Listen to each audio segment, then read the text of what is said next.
Many snakes swallow their prey while it is still alive, leading to a slow demise inside the predator. Constricting snakes like pythons and boas typically suffocate prey first, but many snake species, particularly smaller ones, begin swallowing their catches while the animal continues breathing, moving, and experiencing consciousness. Prey animals have been documented squealing and struggling even as they disappear into a snake's throat. The snake's digestive acids are extremely potent, designed to break down bones, fur, and flesh, and the digestion process begins immediately. Prey animals can survive for several minutes or even longer inside the snake before dying from suffocation, crushing pressure, or acid damage. Snakes that eat fish or amphibians almost always consume living prey, as these animals are swallowed in seconds. Video documentation shows mice, rats, and birds blinking and moving their limbs while partially consumed. The prey experiences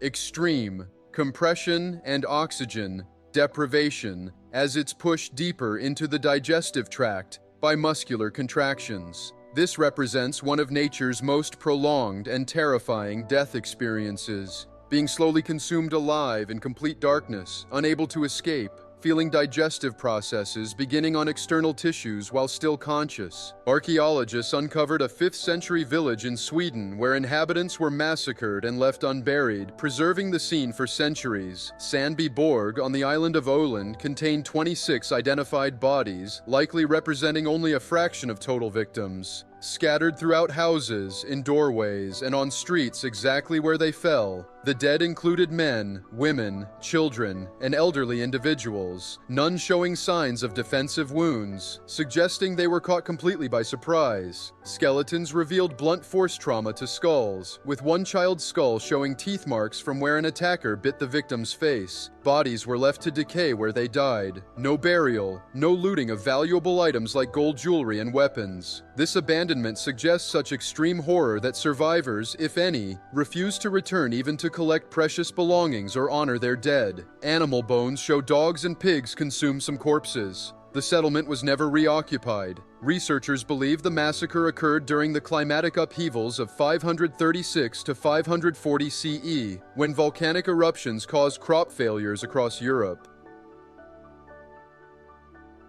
potentially triggering resource wars. The frozen-in-time nature of the site provides a horrifying glimpse of sudden, total violence visited upon an ordinary community, preserved in archaeological record as a mass grave open to the sky. The zombie legend stems from real cases in Haiti where tetrodotoxin poisoning induced death-like states. Ethnobotanist Wade Davis documented this practice in the 1980s, revealing that Haitian sorcerers called bokors used a powder containing tetrodotoxin from pufferfish, bufotoxins from toads, and other neurotoxins. When administered, this powder induces paralysis, dramatically slowed breathing and heart rate, and loss of consciousness, mimicking death so convincingly that victims were pronounced dead and buried. The victim remains conscious but completely paralyzed, aware of their burial. Hours or days later, the bokor would exhume the victim, who would emerge in a dissociative, brain-damaged state from oxygen deprivation and psychological trauma. Datura, a powerful hallucinogen, was then administered to keep the victim compliant and confused. These zombies were exploited as slave labor, their personalities destroyed, rendering them living shells. The practice served as social control in rural communities with the threat of zombification enforcing behavioral compliance. Several documented cases exist of individuals returning to their villages years after being declared dead and buried, their identities verified by families. The psychological and neurological damage was often permanent, leaving survivors in perpetual confused states, unable to fully reintegrate into society. In 2012 alone, there were 905 recorded natural catastrophes worldwide, encompassing events like storms, earthquakes, and floods. These disasters resulted in approximately 9,500 deaths and $170 billion in economic losses. Hurricane Sandy devastated the U.S. East Coast, killing 233 people and causing $65 billion in damage.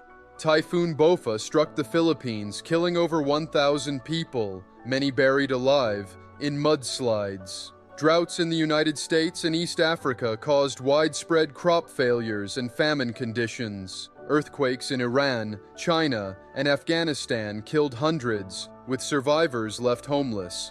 The Indian Ocean experienced floods affecting 32 million people across multiple countries. What makes this particularly sobering is that 2012 was considered an average year for natural disasters by modern standards.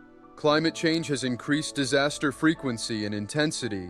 The new normal involves unprecedented heat waves, megafires, and extreme weather events that previous generations never experienced.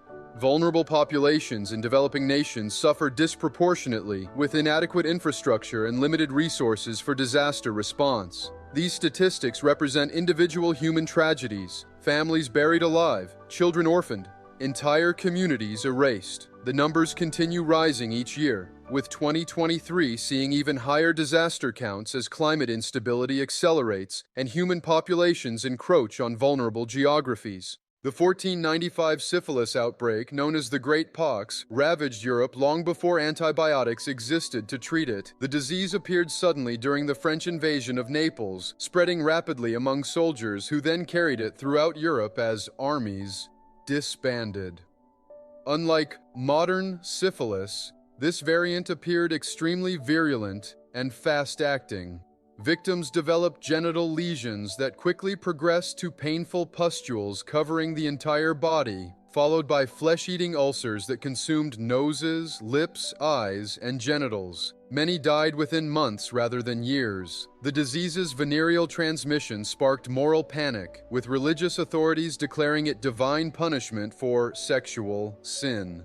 Treatments were horrific. Mercury was the primary remedy, applied as ointment or taken internally, causing teeth to fall out, excessive salivation, and mercury poisoning that was sometimes worse than the disease itself. Other cures included arsenic compounds and guaiacum wood infusions. Sufferers were often confined to pox hospitals that were essentially death houses. The disease killed and disfigured millions across Europe, Asia, and, eventually, the Americas. Not until penicillin's discovery in the 1940s, over 450 years later, would an effective cure exist, meaning countless generations suffered and died from this preventable bacterial infection. The first American killed in World War II was military attaché Captain Robert M. Losey, who died in a bombing in Norway in 1940. On April 21, 1940, Losey was serving as an assistant military attaché at the U.S. Embassy in Oslo when German aircraft bombed the Norwegian town of Dombås during Germany's invasion of Norway. Losey was observing Norwegian military operations and assisting with evacuation efforts when the attack occurred. Shrapnel from a German bomb struck him and he died from his wounds. 8 months before the United States would officially enter the war following Pearl Harbor. His death represented American involvement before formal U.S. entry, as military observers were already operating in European war zones. Losey's body was initially buried in Norway, but was later repatriated and interred at West Point Cemetery. The tragedy of his death lies partly in its obscurity, while tens of thousands of Americans would die in the coming years. Losey was the first, killed while his nation still maintained official neutrality. His death foreshadowed the inevitable American involvement and the hundreds of thousands of casualties that would follow, making him an ominous herald of the bloodshed to come. Lizzie Borden was accused of using an axe to murder her father and stepmother in their home in 1892. On August 4th in Fall River, Massachusetts, Andrew Borden was found dead on a sofa with 11 axe wounds to his face and skull, while his wife Abby lay upstairs, killed 90 minutes earlier with 19 blows to the back of her head. The brutality shocked Victorian America. Abby's skull was split open, her brain exposed, and blood soaked through the floorboards. Lizzie, 32, was the only family member home and gave contradictory statements about her whereabouts. She claimed to be in the barn during the murders but couldn't explain inconsistencies in her story. Police found her burning a dress days later which she claimed was stained with paint. The trial became a sensation with newspapers providing daily coverage. The prosecution argued financial motive. Lizzie and her sister would inherit substantial wealth,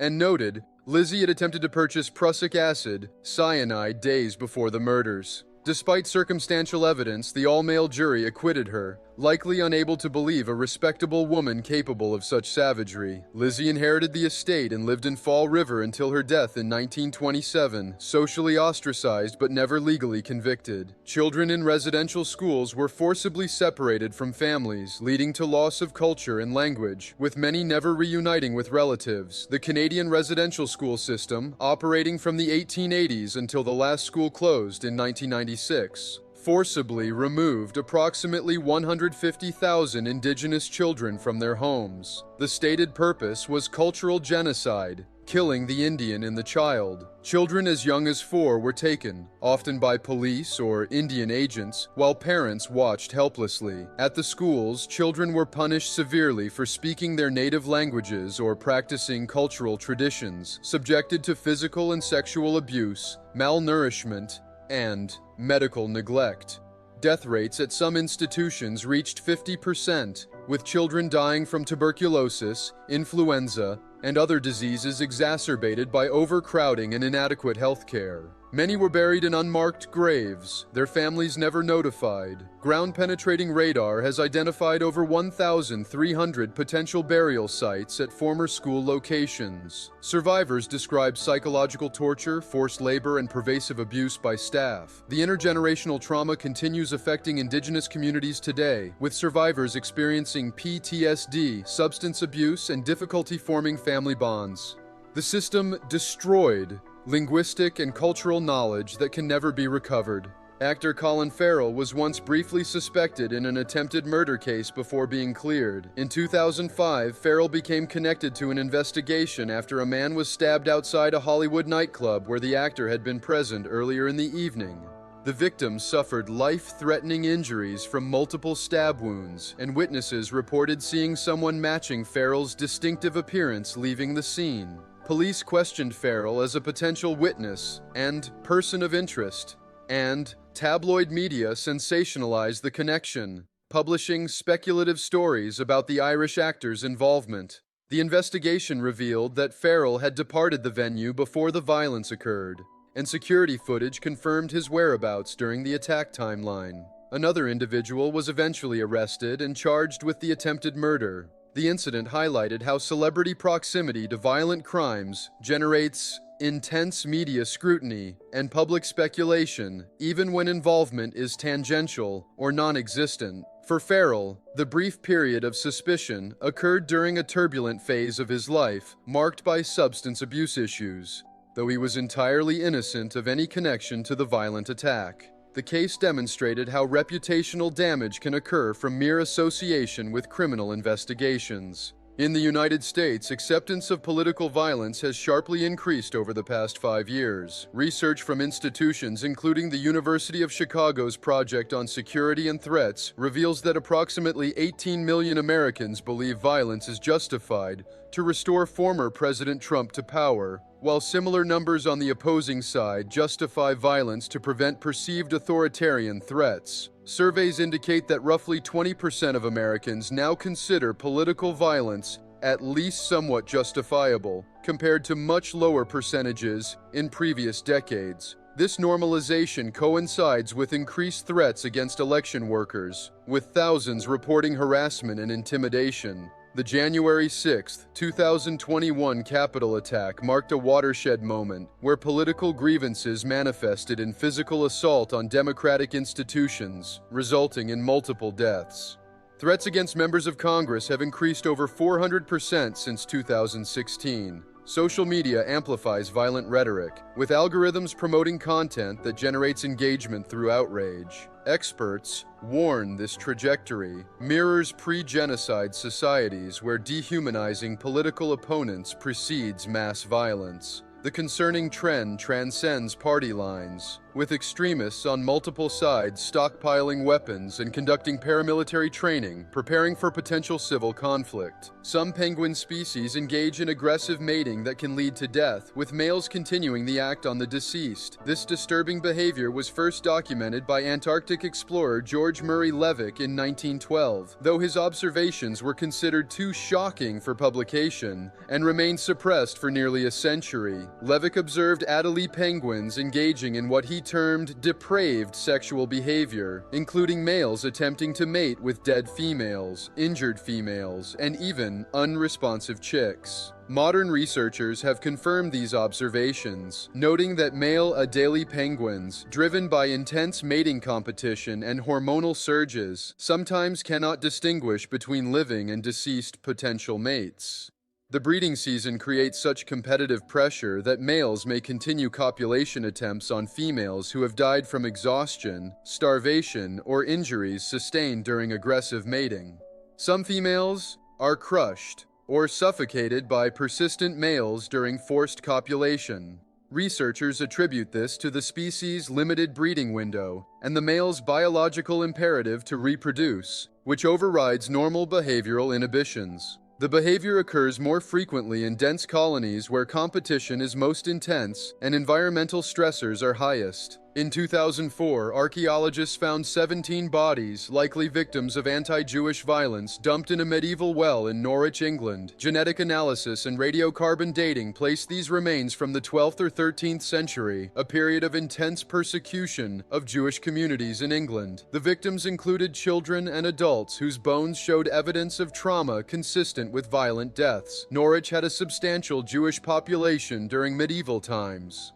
But they faced recurring violence, including a notorious blood libel case in 1144 and a massacre in 1190. The well at Chapelfield contained jumbled skeletal remains indicating bodies were unceremoniously thrown in, possibly during a pogrom. DNA analysis revealed Ashkenazi Jewish ancestry, and the bones showed signs of malnutrition and disease common in medieval ghetto conditions. Several skulls displayed perimortem fractures from blunt force trauma. The discovery provided physical evidence of documented violence. Historical records describe attacks on Norwich's Jewish quarter where residents were murdered and their bodies disposed of hastily. England expelled its entire Jewish population in 1290, and this well became a mass grave, sealed and forgotten for over 800 years until construction work uncovered it. In Japanese folklore, kappa water imps represent the deadly perils of rivers, luring people to their doom. These creatures are described as child-sized humanoids with turtle-like shells, webbed hands and feet, and a water-filled depression atop their heads that contains their life force. Kappa legends originated as cautionary tales warning children away from dangerous waterways where drowning was common. The creatures allegedly drag victims underwater, drowning them, and then consume their blood and internal organs through the anus, leaving the body a hollow shell. Some accounts describe Kappa removing the mythical shirikodama, a ball supposedly located inside the anus that contained the soul. These stories reflected real dangers. Japan's rivers were treacherous, with strong currents and sudden depth changes claiming many lives annually, particularly during rice planting season when people worked near water. The folklore served a practical purpose in agricultural communities, where child drowning rates were tragically high. Villages would post warning signs about kappa at dangerous swimming spots. The legend persists in modern Japan, with some rural communities still maintaining kappa warning signs at hazardous waterways. Pigs will consume nearly an entire human body if fed one, leaving only the teeth behind. This disturbing fact has been exploited by criminals throughout history and was notably used by serial killer Robert Pickton, who fed victims to his pigs on a Canadian farm. Pigs are opportunistic omnivores with powerful jaws and digestive systems capable of breaking down flesh, bone, and cartilage. They possess digestive acids strong enough to dissolve bone material into fragments that pass through their system. The process is remarkably efficient. A mature pig can consume several pounds of organic material daily, and a full-grown hog produces approximately 30 pounds of pressure per square inch with its bite. Teeth remain because of their enamel composition, which resists digestive breakdown. Forensic investigators have recovered human teeth from pig feces in murder cases, providing crucial evidence. The animals show no hesitation consuming human remains, as they cannot distinguish between food sources. This grim reality has made pig farms investigation sites in missing persons cases, where forensic teams must sift through pig pens searching for dental remains and bone fragments. During the American Civil War, 1/4 of Southern men of military age were killed or went missing. This staggering casualty rate represented approximately 260,000 Confederate soldiers dead from combat, disease, and injuries out of roughly 1 million who served. The South's smaller population meant these losses devastated entire communities. Some counties lost virtually all their young men. Disease killed twice as many soldiers as combat, with dysentery, typhoid, and pneumonia ravaging camps with poor sanitation. Field hospitals were chambers of horror where amputations were performed without anesthesia, and wounded men lay screaming in rows. The war produced America's first mass graves, with bodies stacked in trenches at battlefields like Antietam, where 23,000 casualties occurred in a single day. The demographic impact lasted generations. The South faced a severe shortage of marriageable men, leaving many women widowed or never married. Entire family lines ended. The psychological trauma of survivors, what we now recognize as PTSD, went untreated, creating a generation of damaged men who had witnessed unimaginable carnage. A brain aneurysm can rupture without warning, causing instant death while someone is simply going about daily activities like cooking. An aneurysm forms when a blood vessel wall in the brain weakens and balloons outward, creating a thin-walled sac filled with blood. Approximately 30,000 people in the United States experience a ruptured brain aneurysm annually. When rupture occurs, blood floods into the space surrounding the brain, causing a subarachnoid hemorrhage. The sudden increase in intracranial pressure can be catastrophic. 40% of ruptured aneurysms are fatal, and 66% of survivors suffer permanent neurological damage. Many victims describe a thunderclap headache, the worst pain imaginable, though some lose consciousness so rapidly they experience nothing at all. The terrifying aspect is that most aneurysms produce no symptoms before rupture. Risk factors include high blood pressure, smoking, and family history. But many victims had no known risk factors. Young, healthy individuals have collapsed and died while exercising, laughing, or sleeping, their brain vessels simply giving way without any perceivable warning. The average person will unknowingly walk past around 36 murderers during their lifetime. This statistical estimate is based on the number of convicted murderers living in society, combined with typical human mobility patterns and population density studies. The calculation factors in that many murderers serve sentences and are eventually released, integrating back into communities where they shop, work, and move through public spaces like anyone else. The number increases significantly for people living in urban areas with higher population concentrations and crime rates. This figure only accounts for convicted murderers and doesn't include those who have killed but were never caught or charged. Law enforcement estimates suggest that between 35 to 50% of homicides go unsolved in many jurisdictions, meaning the actual number of encounters with individuals who have taken human life could be substantially higher. The statistic serves as a stark reminder of how violence remains hidden within the fabric of everyday society, invisible among crowds in subway stations, grocery stores, and sidewalks. In the Stone Age, hunters would kill a bear and rip open its stomach to eat the partially digested meal inside it. This practice, documented among various prehistoric cultures, served multiple purposes beyond mere sustenance. The stomach contents provided pre-processed plant matter that was partially broken down by the bear's digestive enzymes, making nutrients more accessible to human digestive systems. Bears are omnivores with powerful digestive capabilities, and their stomach contents often included berries, roots, and vegetation that had been mixed with gastric acids. This fermented mixture was considered a delicacy in some cultures and provided essential vitamins during harsh winters when plant food was scarce. The practice also demonstrated resourcefulness. Hunters utilized every part of the animal to survive. Archaeological evidence suggests this wasn't uncommon, as bones found at ancient sites show butchering marks consistent with systematic stomach extraction, indicating this was a deliberate and valued practice rather than desperation eating.